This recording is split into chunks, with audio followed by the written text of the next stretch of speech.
Good morning, dear students. Welcome to online teaching classes from Vishwamanava Residential High School, Sibara, Guttinadu. Dear students, in the academic year 2020-21, we are going to discuss a 9th standard second language English subject. So in this class we are going to one of the famous and important poem, A Girl Called Golden. So dear students, in previous classes my colleagues already completed the lesson My Beginnings. It is also one of the famous and important chapter of your text. So A Girl Called Golden, it is also one of the famous and important poem in this text. So this poem is written by David Bateson. Dear students, myself Manu L, English teacher in Vishwamanava Residential High School. So dear students, before going to discuss the poem A Girl Called Golden, this poem is written by David Bateson. So dear students,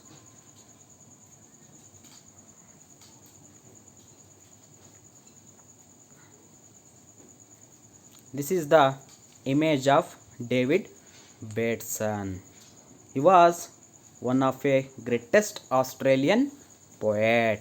So David Bateson was born on 1921 in Australia. The capital city of Australia in Sydney. So David Bateson was an Australian poet and a photographer. So dear students, he was not only a poet, he was also a greatest photographer in Australia. David was well known among the network of children's authors and illustrators who met at the Journalist Club at Sydney. So dear students, he wrote many poems and many writings based on the childrens. So ಅಂದರೆ ಏನಪ್ಪ ಅಂದರೆ David Bateson ಅನ್ನುವಂಥವನು ಒಬ್ಬ ಆಸ್ಟ್ರೇಲಿಯಾದ ಪ್ರಮುಖವಾದಂತಹ ಕವಿ. ಇವನು ಕೇವಲ ಕವಿಯಷ್ಟೇ ಆಗಿರಲಿಲ್ಲ ವಿದ್ಯಾರ್ಥಿಗಳೇ, ಒಬ್ಬ ಅದ್ಭುತವಾದಂತಹ ಫೋಟೋಗ್ರಾಫರ್. ಅಂದರೆ ಗೊತ್ತಿದೆ ನಿಮಗೆ ಏನು ಫೋಟೋಗ್ರಾಫರ್ ಅಂದರೆ ಏನು ಅನ್ನುವಂಥದ್ದು. So David was well known among the network of children's authors and illustrators who met at the journalist club at Sydney. ಅಂದರೆ ಇವನು ಹೆಚ್ಚಾಗಿ ತನ್ನ ಕವಿತೆಗಳನ್ನು, ಕೃತಿಗಳನ್ನು ಮಕ್ಕಳ ಒಂದು ಬೇಸ್ ಮೇಲೆ, ಅಂದರೆ ಮಕ್ಕಳ ಮೇಲೆ ಬರಿತಾ ಇದ್ದ, ಮಕ್ಕಳಿಗೆ ಸಂಬಂಧಿಸಿದ ರೀತಿಯಲ್ಲಿ ಬರಿತಾ ಇದ್ದೆ ಅನ್ನುವಂಥದ್ದು ಇಲ್ಲಿ ಪ್ರಮುಖವಾಗಿ ಕಂಡುಬರುವಂಥ ಒಂದು ಅಂಶ. ಅಷ್ಟೇ ಅಲ್ಲ, he was one of the greatest illustrators ಅಂತಂದರೆ ಏನು ದೃಷ್ಟಾಂತ ಅಂತಂದು ಹೇಳ್ಬಿಟ್ಟು ಕರೀತಾರೆ. ಅಂದರೆ ನೈಜ ಘಟನೆಗಳು, ನೈಜ ಸಂಗತಿಗಳ ಬಗ್ಗೆ ಯಾವ ರೀತಿಯಾಗಿ ನಮಗೆ ಕಂಡಿರುತ್ತೋ ಅದನ್ನು ಬರೆಯುವಂಥದ್ದನ್ನು ದೃಷ್ಟಾಂತಕಾರರು ಅಂತ ಹೇಳ್ಬಿಟ್ಟು ಕರಿತಾ ಹೋಗ್ತಾರೆ. So he was one of the famous journalist in Sydney. ಅಂದರೆ ಸಿಡ್ನಿಯಲ್ಲಿ ಕಂಡುಬರುವಂಥ ಅನೇಕ ಜರ್ನಲಿಸ್ಟ್ಗಳಲ್ಲಿ ಇವರು ಸಹ ಒಬ್ಬರಾಗಿದ್ದರು. Besides writings poem for children, David was interested in ocean theatre and photography. So dear students, he was going to write the those poems in olden days. He was very interested in ocean theatre and photography. ಅಂದರೆ ಇವರು ಏನು ಕವಿತೆಗಳನ್ನು, ಕಾವ್ಯಗಳನ್ನು ಅಥವಾ ತನ್ನ ರೈಟಿಂಗ್ಸ್ಗಳನ್ನು ಬರೆಯೋದಕ್ಕಿಂತ ಮುಂಚೆ ಇವರಿಗೆ ತುಂಬ ಸಮುದ್ರದ ಒಂದು ಸಂಚಾರ ಮತ್ತು ಸಮುದ್ರದ ಒಂದು ದೃಶ್ಯಗಳನ್ನು ಏನು ಕಲೆಕ್ಟ್ ಮಾಡುವಂತಹ ಒಂದು ಹವ್ಯಾಸವನ್ನು ಇವರು ಹೆಚ್ಚಾಗಿ ಹೊಂದಿದ್ರು ಅನ್ನುವಂಥದ್ದನ್ನು ನಾವು ಕಾಣ್ತಾ ಹೋಗ್ಬೋದು. He was published children's poem in numerous magazines and has anthologies of his own. In his whole career he wrote so many poems and so many writings about the children, and he was published many of the poems and many of the writings in his whole life. ಅಂದರೆ ಇವರು ತಮ್ಮ ಒಂದು ಜೀವಿತಾವಧಿಯಲ್ಲಿ ಅನೇಕ ತುಂಬ famous ಆದಂತಹ, ಅಂದರೆ ತುಂಬ ಮುಖ್ಯವಾದಂತಹ, ಹೆಚ್ಚು ಹೆಸರುವಾಸಿಯಾದಂತಹ ಒಂದು ಪದ್ಯಗಳನ್ನು, ಕೃತಿಗಳನ್ನು ಮಕ್ಕಳ ಮೇಲೆ ಬರಿತಾ ಹೋಗ್ತಾರೆ ಅನ್ನುವಂಥದ್ದನ್ನು ನಾವು ನೋಡ್ತಾ ಹೋಗ್ಬೋದು. ಬರೆದ್ಬಿಟ್ಟು ಅವರು ಅದನ್ನು ಏನು ಪಬ್ಲಿಷ್ ಮಾಡ್ತಾ ಹೋಗ್ತಾರೆ. So dear students, before we are going to discuss the poem, I introduce some of new words. So dear students, please listen carefully and write down the starting of your notes these new words. First one, sprint.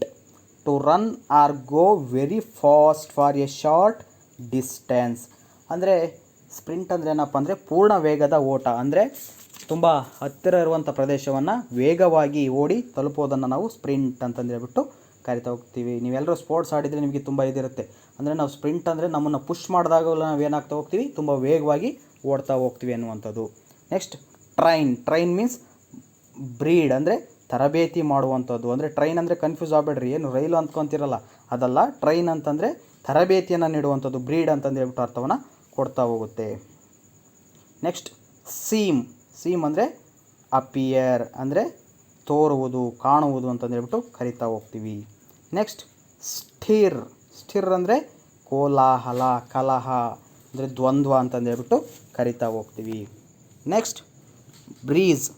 The wind blow not gentle breezes but full blown bone chilling winds, ಅಂದರೆ ತಂಗಾಳಿ ಅನ್ನುವಂಥ ಒಂದು ಅರ್ಥವನ್ನು ಕೊಡ್ತಾವೆ. ಅಂದರೆ ಮಾಮೂಲಿ ಗಾಳಿ ಅಲ್ಲ, ಗಾಳಿ ಯಾವಾಗಲೂ ಬೀಸ್ತಾ ಇರುತ್ತೆ, ಅದರಲ್ಲಿ ತಂಗಾಳಿ ಅನ್ನುವಂಥ ಒಂದು ಗಾಳಿ ಬೀಸ್ತಾ ಹೋಗುತ್ತೆ, ಅಂದರೆ ತುಂಬ ತಂಪನ್ನು ನೀಡ್ತಾ ಹೋಗುತ್ತೆ. ಅದನ್ನು ನಾವು ಬ್ರೀಸ್ ಅಂತಂದೇಳ್ಬಿಟ್ಟು ಕರಿತಾ ಹೋಗ್ತೀವಿ. Next coach. A person who teach it and train an athlete or performer, ಅಂದರೆ ಯಾವುದೇ ಒಬ್ಬ ಆಟಗಾರರನ್ನು ಅಥವಾ ಪರ್ಫಾರ್ಮರ್ಗೆ ಹೇಳ್ಕೊಡುವಂಥ, ಅಂದರೆ ಆ ಒಂದು ಸಂಬಂಧಿಸಿದ ಒಂದು ಆಟದ ಬಗ್ಗೆ ತರಬೇತಿಯನ್ನು ನೀಡುವಂಥವರನ್ನು ನಾವು ಕೋಚ್ ಅಥವಾ ತರಬೇತುದಾರರು ಅಂತಂದೇಳ್ಬಿಟ್ಟು ಕರಿತಾ ಹೋಗ್ತೀವಿ. These are all the new words of coming in to this poem. So dear students, every one must write in your notes.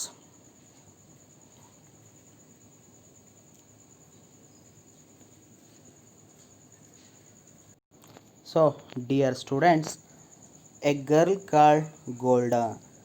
The poem is in the form of ode. So listen carefully. The poem is in the form of ode. Ode is a lyric poem, typically one in the form of an address to a particular subject, or written in varied or irregular meter. So dear students, ಓಡ್ ಅಂತಂದರೆ ಅಂದರೆ ಈ ಒಂದು ಪದ್ಯ ಓಡ್ ಎನ್ನುವಂಥ ಒಂದು ಶೈಲಿಯಲ್ಲಿ ಕಂಡು ಬರ್ತಾ ಹೋಗುತ್ತೆ. ಅಂದರೆ ಓಡ್ ಅಂದರೆ ಏನಪ್ಪ ಅಂತಂದರೆ ಯಾವುದೇ ಒಂದು ಪದ್ಯದಲ್ಲಿ ಬರುವಂಥ ಒಂದು ವಿಶೇಷತೆಯನ್ನು ಹೊಗಳುವ ಮುಖಾಂತರ ಕಂಡುಬರುವಂಥ ಒಂದು ಪದ್ಯವನ್ನು ನಾವೇನಂತ ಕರಿತೀವಿ, ಓಡ್ ಅಂತಂದೇಳ್ಬಿಟ್ಟು ಕರಿತಾ ಹೋಗ್ತೀವಿ. ಸೊ ಇದೇ ರೀತಿ ನಾವು ಇನ್ನೂ ಅನೇಕ ಓಡ್ ಕವಿತೆಗಳನ್ನು ನೋಡೋದಾದರೆ, we are already known about the John Keats. He was one of the greatest writer in English literature. He wrote so many types of the ode poems. One of the example of ode on a Grecian urn, it is one of the famous poem of the John Keats. It is also a type of a ode poem. ಅಂದರೆ ಓಡ್ ಅನ್ನುವಂಥದ್ದು ನಾನು ಏನು ತಿಳಿಸಿದ್ನಲ್ಲ, ಒಂದು ಪದ್ಯದಲ್ಲಿ ಒಂದು ವ್ಯಕ್ತಿ ಅಥವಾ ಒಂದು ವಸ್ತುವನ್ನು ಏನು ಹೊಗಳುವ ರೀತಿಯಲ್ಲಿ ಬರೆದಿರ್ತಾರಲ್ಲ, ಅಂಥದ್ದನ್ನು ನಾವು ಓಡ್ ಅಂತ ಕರಿತೀವಿ.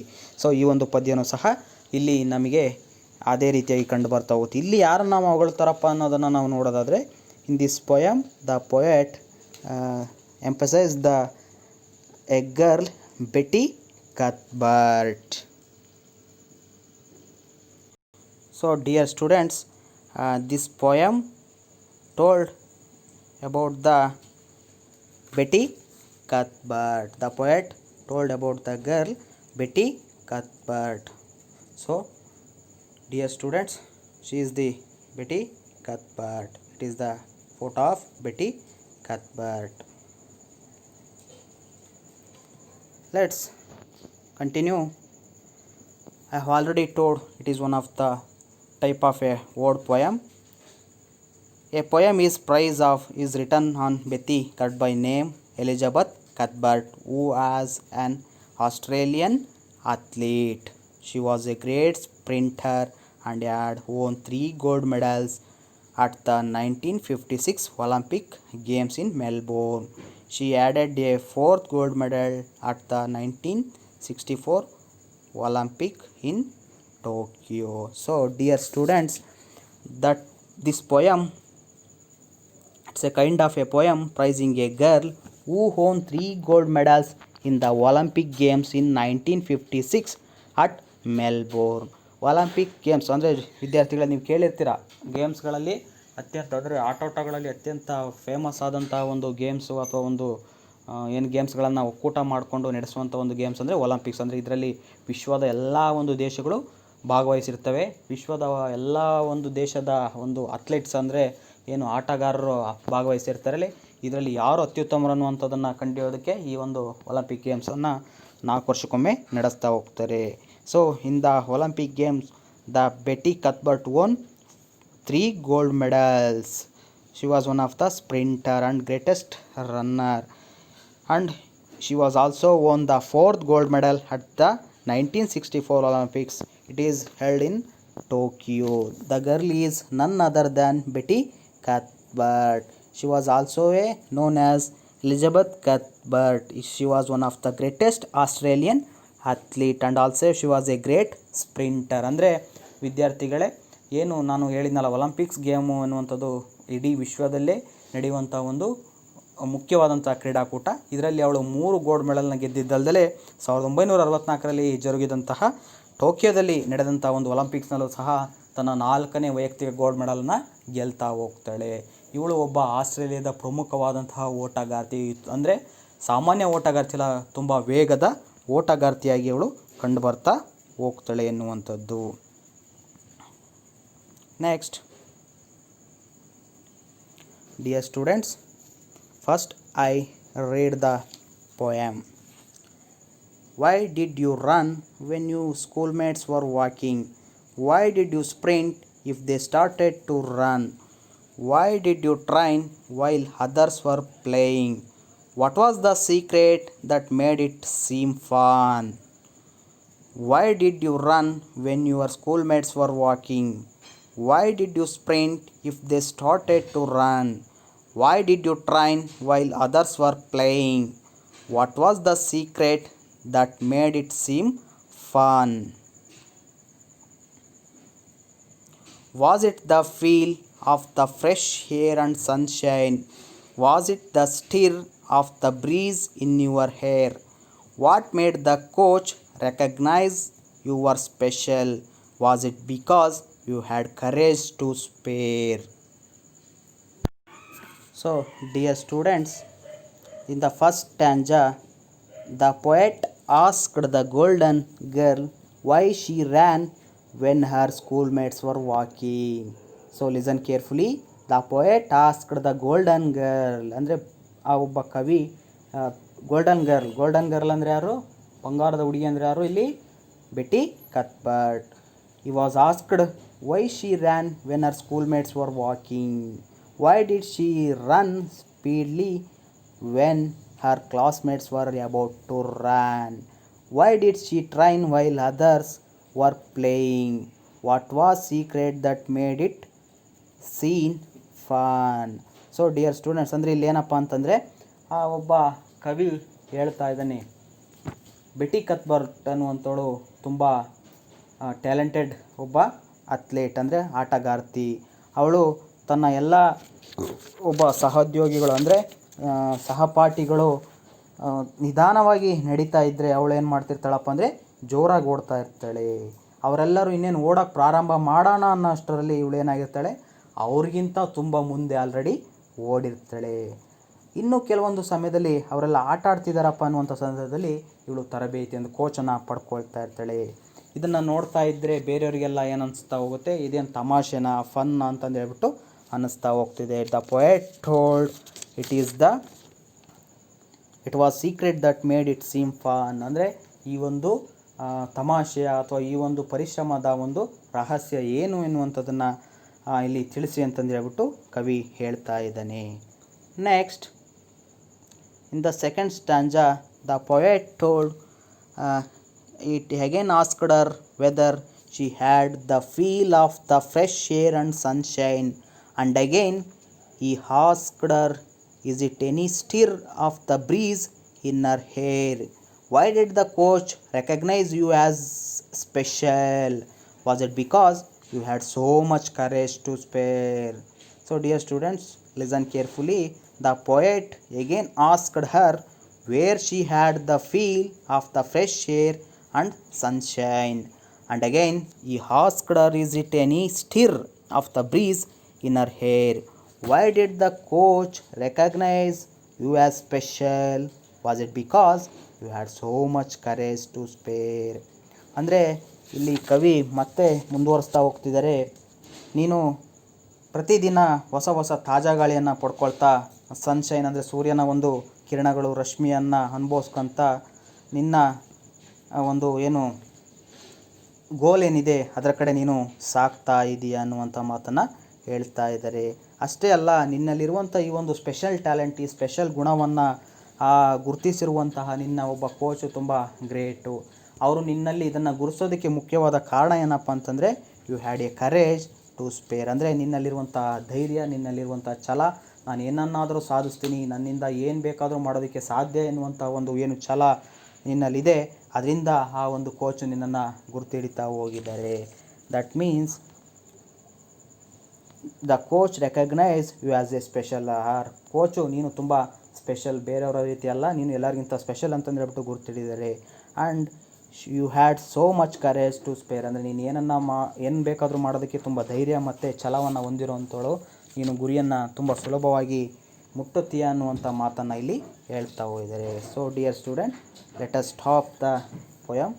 So next we continue the poem in the next class. So dear students, I give some homework questions. So first question, what was the secret that made Betty Cuthbert seem fun? ಅಂದರೆ Betty ಕತ್ಬರ್ಟ್ನ ಒಂದು ಏನು ರಹಸ್ಯ, secret ಏನಿದೆ, ಅವಳ ಒಂದು ತಮಾಷೆಯ ಒಂದು ರಹಸ್ಯ, ತರಬೇತಿ ಪಡೆಯುವ ಒಂದು ರಹಸ್ಯ ಏನಿದೆ ಅನ್ನುವಂಥ ಒಂದು ಪ್ರಶ್ನೆ. Next, what made the coach to recognise her was special?